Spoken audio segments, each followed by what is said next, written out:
खौफ, दबंगई और इंसाफ की जंग, जहां कानून के डर को कुचलकर दबंगों ने दिखाई अपनी हनक।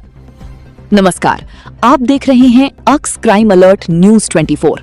मैं हूं आपके साथ और ये खबर दी जा रही है अक्स क्राइम एजेंसी की तरफ से। सहारनपुर में दबंगाई का नंगा नाच, गरीब की फसल पर चला ट्रैक्टर, विरोध करने पर जानलेवा हमला। उत्तर प्रदेश में अपराध पर लगाम लगाने के बड़े बड़े दावे किए जाते हैं, लेकिन सहारनपुर के मिर्जापुर इलाके से जो तस्वीर सामने आई है वो इन दावों की पोल खोलती नजर आ रही है। मामला है मिर्जापुर के असगरपुर गांव का, जहां मेवाराम और उनका परिवार 1973 में मिली सरकारी पट्टे की जमीन पर वर्षों से खेती कर रहा था। ये जमीन उनके परिवार के लिए सिर्फ खेती का जरिया नहीं, बल्कि उनकी जीवन और रोजी रोटी का एकमात्र सहारा है।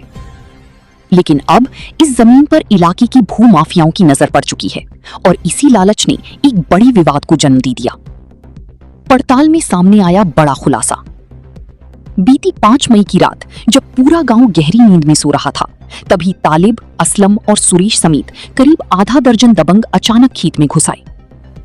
आरोप है कि इन दबंगों ने गाली गलौज कर परिवार को डराने की कोशिश की, पूरे इलाके में दहशत का माहौल बना दिया और फिर ट्रैक्टर चलाकर यूकेलिप्टस की खड़ी फसल को बेरहमी से रौंद डाला।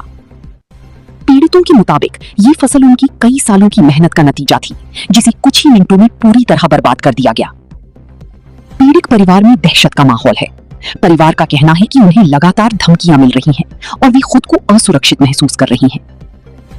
वे अब न्याय की उम्मीद लेकर एसडीएम के दरवाजे पर पहुंचे हैं, लेकिन सवाल ये है कि क्या उन्हें समय रहते न्याय मिल पाएगा। परिवार को ये डर सता रहा है कि आज उनकी फसल उजाड़ी गई है और कल उनके साथ कोई बड़ी घटना भी हो सकती है। हम इस पूरे मामले की हर परत पर नजर बनाए हुए हैं। क्या दबंगों के हौसले इतने बुलंद हो चुके हैं कि गरीबों की जमीन भी सुरक्षित नहीं रही? क्या मेहनतकश किसानों की फसल यूं ही रौंदी जाती रहेगी? आखिर कब तक भूमाफिया इस तरह खुलेआम अपनी दबंगाई दिखाते रहेंगे? अब नजरें प्रशासन और सिस्टम पर टिकी हैं। क्या इस मामले में सख्त कार्रवाई होगी? क्या पीड़ित परिवार को इंसाफ मिलेगा, या फिर ये मामला भी समय के साथ दबकर रह जाएगा? सतर्क रहें, सुरक्षित रहें और अन्याय के खिलाफ आवाज जरूर उठाएं। फिलहाल के लिए इतना ही। ऐसी ही हर छोटी बड़ी क्राइम खबर के लिए जुड़ी रहें अक्स क्राइम अलर्ट न्यूज 24 के साथ। मैं हूं आपके साथ अक्स क्राइम न्यूज एजेंसी की तरफ से। धन्यवाद।